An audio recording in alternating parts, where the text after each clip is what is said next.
ساڵتان لەبێت سیاد جەزام لەگەڵتانم. ئەمە بەرنامەی سێمە لەگەڵ عەلی کەریمی گەڕاینەوە. بەڕێزان، ئەم بەرنامەیە و بەرنامەی ئایندەش هەوڵ دەدەین لەگەڵ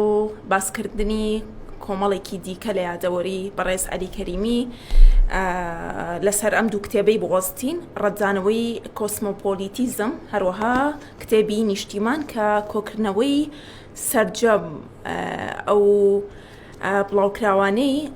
گۆڤاری نیشتیمانە کە 6 ساڵ بەر لە ئێستا لەلایەن زەبیحیەوە، زەبیحی سەرنووسەری گۆڤارەکە بوو بڵاوکراوەتەوە. بەخێر هاتی کاک عەلی، سڵاوت لێبێ. زۆر سپاس. باوت بۆ ڕاستکەمەوە شێڵ زیاترە 75 ساڵە. سپاس بۆ ڕاستکردنەوەکەت. دیارە لەم کتێبەیە وا نووسرا بوو، ئەمەیان کۆنەخرەوە ساڵی 56 نووسراوە. دەسە خۆش بێ. نیشتیمان لە ساڵی 1942 یەکەم ژمارەی دەرچوو. بڵێ چاپی ئەم کتێبە چەنە کاک عەلی بزانی؟ ساڵی 1950 2007 ئەمن لە 2007 چاپم کردێتەوە. ناخۆی زەبیحی لە ساڵی 1956 لە دەمشق نووسیەتی وەکو نامیلکەیەک. جاگە دوای حەزم لێ بودەینە سەرێ بەخێر بێەوە سپاس بۆ بتەوە. دڵخۆشم دووبارە سێبارە لەگەڵتین. دەمەوێ بەر لەوەی بڕۆینە ناوەڕۆکی کتێبەکان هەمدیس بچینەوە سەر دۆخی ڕۆژهەڵات و ئێران. کاک عەلی، دەمەوێ بزانم ڕەئی خۆت لە ڕووی ئەوەی کە ئێمە زانین لە ڕابردووە کە شۆڕشی خومینی کرا لە ئێران، شاڕوخا و خومینی هاتە سەر حکم و حکمی ئیسلامی بزەبت، بەڵام هیچ لە دۆخی کورد نەگۆڕا. زەمان چییە ئەم شۆڕشەی ئێستەی ڕۆژهەڵات و ئێران نەجاحەت بێنێ، بەڵام زەمانەت چییە کە دۆخی کورد بگۆڕێ و هەنگاو بنێ؟ نەتەنیا هیچ نەگۆڕا، بڵێ سیاخان، بەڵکو زۆر خراتر بوو. بڵێ یعنی ڕاستە شا حکوومەتێکی دیکتاتۆر بوو، نیزامی باب و کوڕ لە دوای 1920ەوە کە قەجەر لاچووە، پەهلەوی هاتە سەرکار و نیزامێکی دیکتاتۆری زۆر، بەڵام بمانەوێ نەمانەوێ لە دوای دەوڵەتونەتەوەکانی ڕۆژهەڵاتی ناوەڕاست کە دروست بوون و ڕەزاشای ئێرانیش ئەو دەوڵەتونەتەوەی جێبەجێ کرد لە ئێرانێ، کۆمەڵێک کرانەوە هات بەڕووی کۆمەلگا، بەڕووی پێشکەوتن، بەڕووی مۆدرنیتە. بمانەوێ نەمانەوێ ناتوانین ئینکاریەوە بکەین کە بەڵام حکوومەتێکی دیکتاتۆر بوو گەلانی ئێرانە، یا بڵام ئیستیکباری جیهانی یا ئیمپریالیزمی جیهانی لە ئاخر و ئۆخرەکەی لە بەهۆی نەوت و سیعری نەوتەوە لێ ڕازی نەبوون و حکوومەتی باب و کوڕ کە پێی دەڵم پەهلەوی تەواو بوو. بەڵام فعلاً کۆمەڵێک پێشکەوتنی بۆ کۆمەلگا هێنا. ڕاستە کورد کەمی لێ بەهرەدار بوو، کورد هەروە هەمیشە و دایم لە وەکو محەڕەمە وا بووە، هەمیشە و دایم لە حیساردا بووە. بەڵام دیسانەکانە لە چاو ئەوەی کە دوای خومینی هات زۆری فەرق بوو، زۆر خراتر بوو. دەمەوێت تەییدی قسەکەت بکەم کە زۆر زۆر زۆر خراتر بوو لە زەمانی شایانی. ئێستا خەڵک زۆر زۆر ڕەحمەت بە زەمانی شای دەخوازێ. ئەو نییە کوڕەکەی هاتۆ دەڵا بابی من باشتر بوو، وەرن دەنگ بە من بدەن، ئەمن دێمەوە سەرکار، ئەمن وا دەکەم و وا دەکەم و وا دەکەم. جا بۆیە نەوەڵا خومینی کە هات ئیسلامی سیاسی نەتەنیا لە ئێران، ئەم حکومە ڕەشەی ئیسلامی سیاسی هێنا بەسەر هەموو ناوچەکەدا، خۆنەشی شاردەوە. کوتێ من هاتووم ئێرانم داگیر کردو، ئێرانم داگیر کردووە، ئەمن ئیسلام هاتۆ ئێرانی داگیر کردو، ئێرانی پاک کردوێتەوە، ئێرانی هێناوەتە سەر ڕێگای ڕاست، و ئەمن دەمەوێت لە ئێرانەوە هەل باوێژم و سادری بکەم، بینێرم بۆ دەر و دراوسێ بۆ هەموو دنیا. ئەوەی نەشاردەوە دەبینین عێراق تێکچوو، ئەفغانستان تێکچوو، سووریا تێکچوو، لە هەمووی گرنگتر لوبنان و ئیسرائیل و فلستین تێکچوون، یەمەن توش بووە. هەمووی ئەوانە نیشانەی ئەوەیە کە دوای ساڵی 1970 نەتەنیا ئێمەی کورد، هەموو گەلانی ڕۆژهەڵاتی ناوەڕاست لە جەحەندەمێکدا دەژین بە نێوی ئیسلامی سیاسی. گەشتبینی بەوەی کە ئەم حکومەی کە بە حکومێکی دیکتاتۆرانە تۆ ناویەبەی بڕوخێ، حکمی تازە بێت، هیچ لە دۆخی کورد بگۆڕێ؟ من پێم وابێ لە هەموو بە هەموو ئاڵوگۆڕێکەوە ئێمە لە ئاڵوگۆڕدا هەمیشە دایم کورد هەلی دەستکەوتۆ ئەتۆگە چاو لێ بکەی لە حربی عالەمی یەکەمەوە کە حربی عالەمی یەکەم دەبێت حادسەیەکی جیهانیە ڕووداوێکی جیهانیە شێخ مەحموود دێتە سەرکار تۆزێک حکوومەتێک لێرە دروست دەبێت سوزانم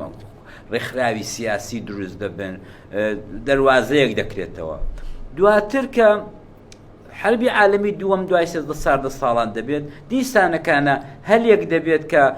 کۆماری کوردستان لە مەهاباد ئیعلان کرێ یعنی ئەتۆگە چاو لێ بکەی وەرە مەسەلەن ساڵی 91 کە سەدام ئەو کەرێتەی کرد و کوێتی گرت و ئەمە لێرە عێراق ڕاپەڕین کرا لە خوارو لە کوردستان ئەم حکوومەتە خۆجێ یعنی مەبەستمە ئەوەیە بڵێم کە کورد هەرگیز نەیتوانیەوە بە توانای خۆی بە حەست و توانایی و کەرەسەی خۆی بتوانێت ئاڵوگۆڕ دروستکە هەمیشە ئاڵوگۆڕێکی گەورەی جیهانی یان ناوچەی معادلە نێودەوڵەتیەکان دۆخەکەیان گۆڕیوە تێکچۆ کوردیش باشە هەلی خۆستۆتەوە ئیسفادەی لێ کردەوە ئێستاش هەر وایە ئێستا ئێران لە حاڵی بە قەولی فارسەکان دەڵێ ئاوسە بە کۆمەڵێک ئەگەرەوە ئاوسە بە کۆمەڵێک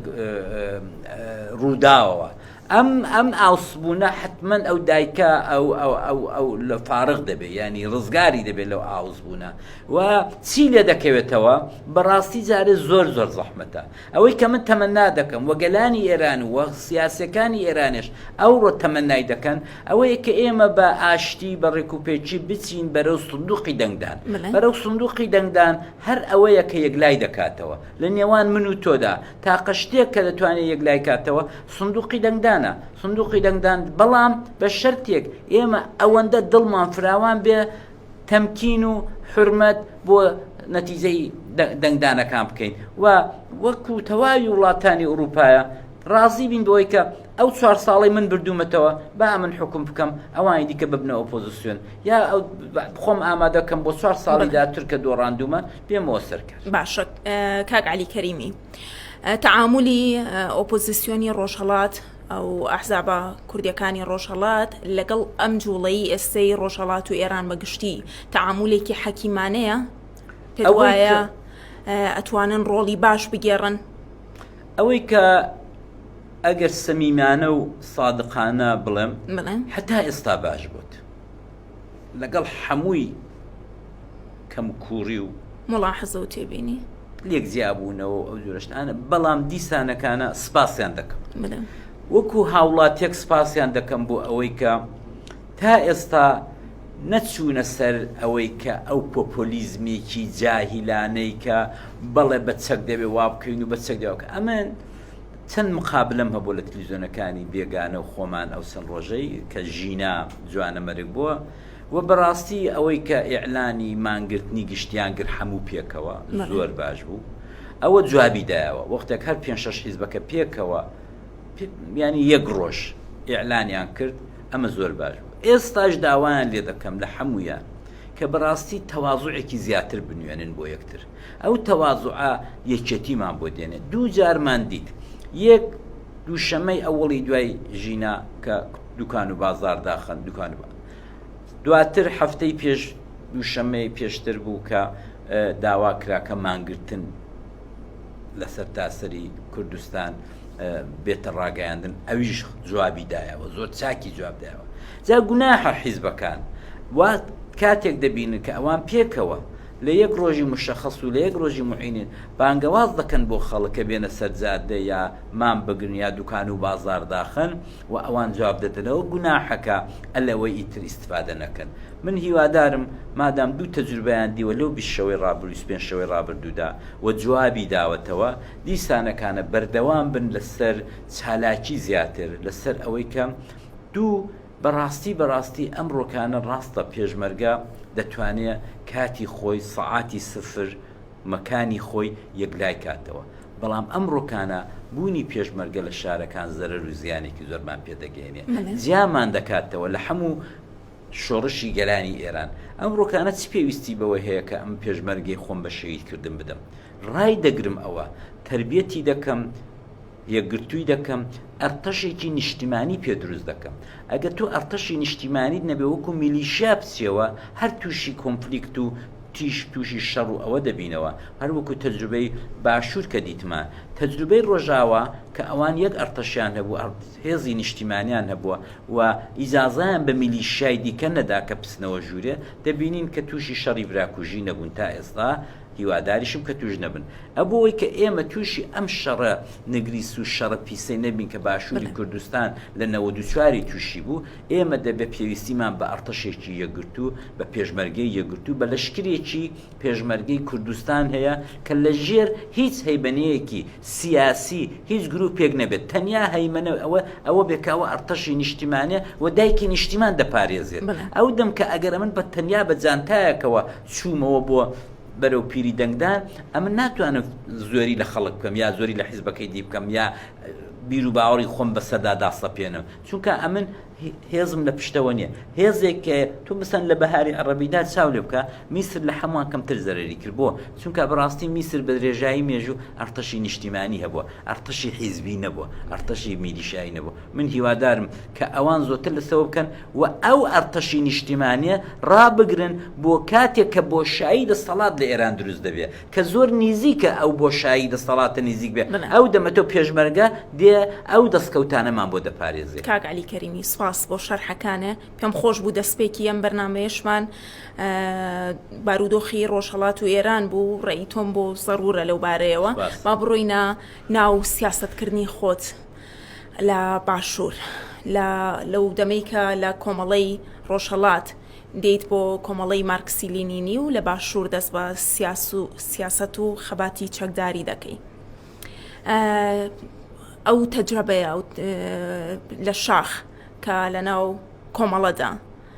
چۆن هەڵەسەنگێنی و خەباتی خۆتان و تەعاملت لەگەڵ سەرکردە سیاسیەکان و بە دیاریکراویش نەوشیڕان مستەفا لە شاخ مەطلەبمە دواتریش دێنە ناو شار و کاتێکە بزوتنەوەی گۆڕانی دامزراند من ئەگە بە تەواضوع بێت و نەبێت تەرسێتە خانەی خۆ هەڵکێشان و خۆ تاریفکردن دەبێت بڵە خاوەنی کەشکۆڵێکم خاوەنی کۆڵە پشتێکم کە پڕە لە ئەزمون پڕە لە تەجروبە پڕە لە ئیسانی جوان پڕە لە ئیسانی خراپ یعنی ئەوەی کە بۆ من هەڵکەوتووە ڕەنگە لە هەزاری لە 10,000 بۆ یەک هاوڵاتی هەڵ نەکەوێت ئەویش ئەوەیە کە ئەمن لە 2-3 پارچەی کوردستان توانیمە بگەڕێم توانیمە دۆستم هەبێت دۆستی جانیم هەبێت لە هەموو پارچەکان سیاست بکەی سیاست بکەم ئەوە لە زەبیحیشەوە هێناوتە زەبیحی خاڵە نازانم بەڵامی تر وا هاتووە بەڵام ئەوەی کە ئەویش لە چەند پارچەیەک بامان شێوە سیاسەتی کردووە ئەگەر نیەتێکم هەبوو بێت لاسای بکەمەوە بەڕاستی نەبووە بەجددی ئەوەم نەبووە بەڵام ئاوای سوتفە وای لێ هاتووە ئەوەش دەبێت دەگەڕێتەوە سەر ئەو باکگراوندەی کە دایکم فێری کردوین دەگەڕێتەوە سەر ئەو باکگراوندەی کە لە منداڵیەوە بەوە فێربووین کە کوردستان یەک وڵاتە کوردستان 4 پارچەیە ڕاستە بەڵام دوژمن کردوێتی بە 4 پارچە لەوەی ڕاکە ئەوە هەوێنی ماستەکەی دایکم بووە ئەو هەوێنە ئاوا ڕۆیشتەوە ئەو ماستە بە تامی ئەو هەوێنەی خوراوە و دەخورێ ئەمن هەیقەت ئاوای بۆ دەڕوانم دەنا ئەوەی کە هات پێتم چکە من دەڵێم کوتم هێندە لەگەڵ خاڵم نەبووم بەڕاستی هەمووی 3-4 مانگ بووە بێم لێی تەقلید بکەم یا لاسای بکەمەوە نا بەڵام زۆر شتیویم پێ جوان بووە زۆر شتیویم پێ ئەوە بووە پێ کوردانە بووە زۆر شتیویم پێ ئەسڵ نیزامێکی سالم و تەندروست بوو بۆ دواڕۆژی کورد مەسەلەن یەکێک لەو شتانەی کە ئەو زۆری بانگەشە کردووە لەو کتێبی نیشتیمانەدا کە لە پێشدا لە گۆڤاری نیشتیماندا هاوار دەکا دەڵێ ئەی هاوار میلەتی کورد دەبێ چەکدار بێ بە عیلم و زانست میلەتی کورد دەبێ بڕافێری عیلم و زانست بێت ئەزم نمونە دێنێتەوە لە پێغەمبەری نمونە دێنێتەوە لە خەڵکی دیکە دەدا کە شعبێکە بۆ کە نەزان بووە چی بەسەر هاتووە ئەوانە هەمووی بە زمانی سادە هەمووی بۆنی وەی لێدێ کە ئێمە نابێت دەست بۆ چەکبەرین حتا ئەو کاتێک کە میلەت ڕۆشنە حتا ئەو کاتێک کە میلەت پڕە بە چەکی زانست ئەمن ئەوەم زۆر بەدڵ بووە ئێستاش پێم وابێ یەکێک لەو شتانێک کە میلەتی کورد ئەوەی کە ئەوڵی قسەکانەکە بۆ لە ئاستە خۆی هەر ئاوە دەکا و ناڕاتە پێشە و هەر هەنگایەک بۆ پێش دوو هەنگاو بۆ پشتەوە ڕۆیشتوین بەڕێی من ئەوەیەکە ئێمە پرسەگ نەکراوین بە عیلم پرسەگ نەکراوین بە زانست پرسەگ نەکراوین بە لۆجیک بەشێکی ئێستای ئێمەش کێشەی گەورەی مەجەهالەتە بەڕاستی یعنی تۆ گە چاو لێ بکەی ئەو جەهالەتەی کە لەسەر تاسەری ئەو چوار پارچەی کوردستان ئەی ئەوە جەهالەت نییە کەواتێ کاتێکە تۆ 3-4 پێشمەرگەت هەیە بەڵام 300-400 جاشت هەیە ئەوە جەهالەتە ئەوەیە کە ڕۆشنبیر کاری خۆی نەکردووە ئەوەیە کە زەبیحەکان لە کاتی خۆیدا زۆر کەم بوون یا عەلیەکان زۆر کەم بوون کە نایانتوانیەوە بەڵام ئەحزابە کوردیەکان یاخود لێرە لە باشوورێمە حکومڕانی کوردیمان هەیە نابێت ینی ئەو وەکالەتیان نییە کە ئەوان دۆخێک ینی لە کایی سیاستان و ئەوان بارودۆخەکە من ئەوانم پێجاهیلە ئەزانی حەقیقەت ئەوەیە کە چەند جار وکتۆ لێشم عاجز بوون من لەو قەناعەتە دانیم کە کاتێکە تۆ دەڵی دوای 100 ساڵان کورد بۆ لە جێگای خۆیەتی بۆ هەر ئاوە ناڕاتە پێشێ ئەخت من لە بیرمە دایان کورد لە دنیادا 130 وڵات هەیە ئێستا ئەو ڕۆکانە کە من تۆ قسە دەکەین 200 وڵات هەیە باشە لە ماوەی ئەو 60-70 ساڵەیدا 40-50 ساڵەیدا 70 وڵات لە دنیا زیادی کردو بۆ کورد زیادی نەکردووە دەڵێن کورد گەورەترین نەتەوەی ڕۆژهەڵاتی ناوەڕاست و دنیاە کە دەوڵەتی خۆی دێ بۆ دەبێ بین ئەو بۆیان باشە چۆن دەکرێت حیزبێک تەمەنی 80 ساڵ بێت و شانازی بەوەی بکە کە 80 ساڵە وەک 80 ساڵ لەوەی پێش ئەی 80 ساڵ کاکە هەژنەوە پێگەیشتووە ئەتۆ بۆ قۆناغی نەچوویە پێشێ بۆ بستێک نەچوویە پێشێ لە خەباتی کوردی بۆ لە ویست و داخوازەکانی کورد ئەتۆ یەک دوو داخوازیت نەهێناوەتە چێکردن ئەمە بۆ خۆی پرسیارێکە کە ئەتۆ 80 ساڵت عمر بێت بۆ لاچی لە خۆت پرسی ئەخت دەکرێت حیزبێکی سیاسی مۆدێرن بڵام مۆدێرن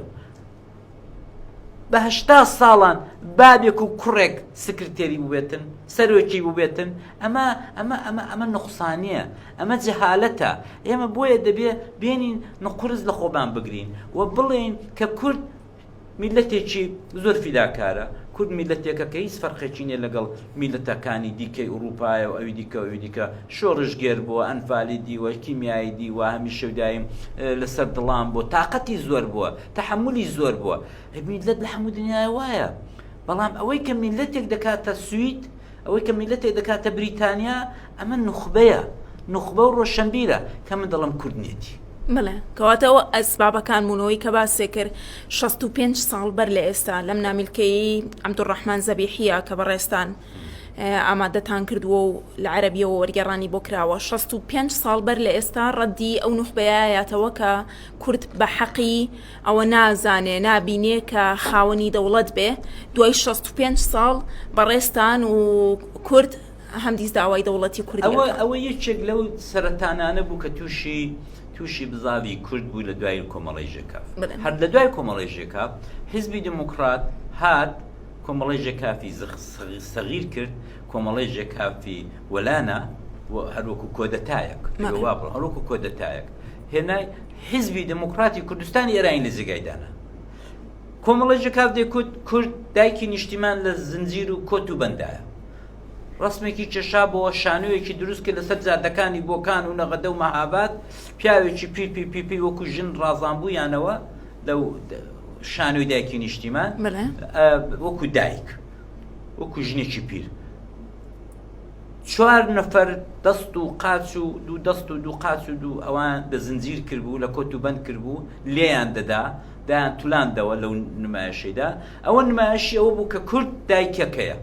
دایکی نیشتیمانە تورکیا و ئێران و سووریا و ئەو 4 پارچەی ئێران ئەوە دایکی نیشتیمانیان یەخسیر کردو و لێی دەدەن و ئەشکەنجەی دەکەن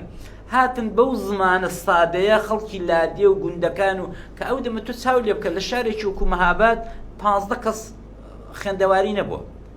یەک دانە مەهەندیس و دکتوری تێدا نەبووە مەهاباد هەمووی تاسی متەوەستە خوێندن هەبووە کە زەبیحی تاسی متەوەستەی خوێندوتەوە بووە ئەمە هاتن ئەو شانوێیان دانا کە دەیانزانی عەقڵیان کۆمەلگاکەی خۆیان خوێنبووە بەعەکسەوەی ئەوەی کە دوکتۆر قاسملوو دەڵێ کۆمەڵی ژێکاو لە تموحی ڕۆژدانە بووە کۆمەلگاکەی خۆی نەخێن بووەوە بە نهێنیکە بە عەکسەوە ئەم لە کتێبەکەشمدا باسم کردووە کە دەڵێن ئیتفاقاً ئەوان زۆر چاک کۆمەڵناسی خۆیان کردبوو زۆر چای لە کۆمەلگای خۆیان تێدەگەیشتن کە با بە کۆمەلگایەکی نەخێندەوارە کۆمەلگایەکە ڕۆشنبیری تێدانێ هاتن بە زمانی سادەی ئەوەی کە لە قاوەخانەکان و چایخانەکان و لە ئەوەی کە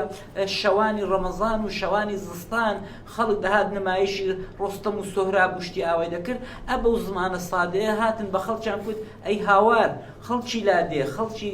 نەخێندەوار ئێوە چ دەکەن دایکەکەتان دایکی نیشتیمان لە کۆت و بەندایە دایکی نیشتیمان 4 دانە گورگ تورکیا و ئێران و عێراق و سووریا ئەوە تا تەحەدای لێ دەکەن ئەبە و زمانەی جۆش و خۆشێکیان دروست کرد و کە کۆمەڵەی ژێکاو لە کرماشانەوە هەتاکو سلەیمانی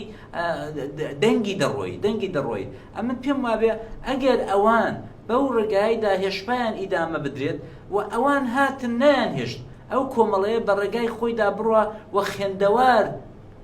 و نوخبە پەروەردە بکە ڕۆشنبیر پەروەردە بکە بە عیلم و بە زانست ئەوە تا تۆ چاو نوێ نیشتمانەکان بکە هەمووی باسی عیلم و زانست و خوێندەواری دەکا هاتن کۆمەڵی ژێکاو کە دەیکوت 4 پارچەی کوردستان دەیەخسیردایە و ئێمە دەبێت کوردستان ڕزگارکەین هاتن کوتیان چی دموکراسی بۆ ئێران خودمختاری بۆ کوردستان یعنی ئەتویکی کوردی ئەقەلێتێکی بچووک لەو ئێرانە گەورەی دێنی دموکراسی بۆ ئێرانێکی گەورە داوا دەکەی بەڵام خودمختارێکی بچووکیش بۆ خۆت کە باسی زمان و ئەدەب وشتی ئاوا دەکا فەرهەم و فێربوونی زمانی خۆت ئەل لەوەیدا هێنانە خوار و تەقلیلی ئەوە بوو کە ئەتۆ ویست و داخوازیەکانی نیشتیمانی کوردستان دایکی نیشتیمان و مافەکانی کوردت هێنا دابەزان بۆ ئەوەی کە ببێتە خودمختاری بۆیە کۆمەڵێک زۆر ڕۆشنبیر ڕوویان لە حیزبی توودە و حیزبە سەراسەریەکان حیزبی شووعی و ئەوانە کرد و زەبیحی بەوەی تووڕە بوو لە ساڵی 56 کە شووعیەت لە سووریا زۆر باو بوو و